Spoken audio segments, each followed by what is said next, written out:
তারেক রহমানকে স্বাগত জানাতে চট্টগ্রাম বিভাগ থেকে ঢাকায় আসছেন লাখো মানুষ। দলের পক্ষ থেকে ভাড়া করা ট্রেনে উপচে পড়া ভিড়। চট্টগ্রাম রেলওয়ে স্টেশনে আছেন আমাদের প্রতিনিধি মনিরুল ইসলাম পারভেজ।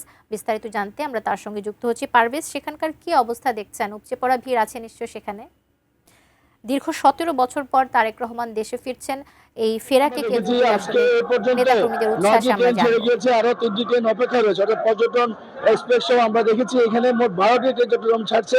এছাড়া গত দুদিন ধরে আমরা দেখেছি চট্টগ্রাম থেকে যে নেতাকর্মীরা তারা ঢাকার উদ্দেশ্যে রওনা দিয়েছেন। তাদের যে প্রিয় নেতা তারেক রহমান আগামীকাল বাংলাদেশে আসছেন, তাকে একবারে দেখার জন্য সব নেতাকর্মীরা ভিড় করছেন।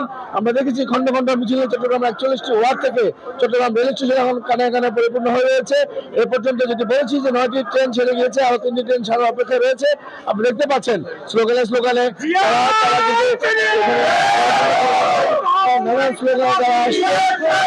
সবার উদ্দেশ্য একটি, তারা দেখবেন।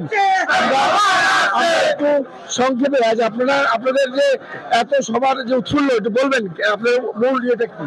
আসলে আমাদের মূল উদ্দেশ্য হচ্ছে আমরা বাংলাদেশ জাতীয়তাবাদী দলের একজন প্রিয় নায়ক, যিনি বাংলাদেশের 18 কোটি মানুষের অভিভাবক, যার নেতৃত্বে আমরা আজকে 17 বছর আন্দোলন সংগ্রামের আমরা রাজপথে ছিলাম। আজকে আমাদের মহানায়ক আগামী দিনের আগামীকাল যেই বাংলাদেশে আসছেন, সেজন্য আমরা সমগ্র বাংলাদেশের সমগ্র অঙ্গ সংগঠন আমরা খুব আনন্দিত, খুব উৎসাহিত। আমরা আজকে রাত্রে ঢাকার উদ্দেশ্যে রওনা হচ্ছি। ইনশাল্লাহ আমাদের অসংখ্য নেতা কর্মী ঢাকার উদ্দেশ্যে সকাল থেকে কালকে থেকে তারা পৌঁছে গেছেন। আমরা আগামীকাল দিনটা স্মরণ করিয়ে রাখতে চাই আমাদের প্রিয় নেতাকে আগামী দিনের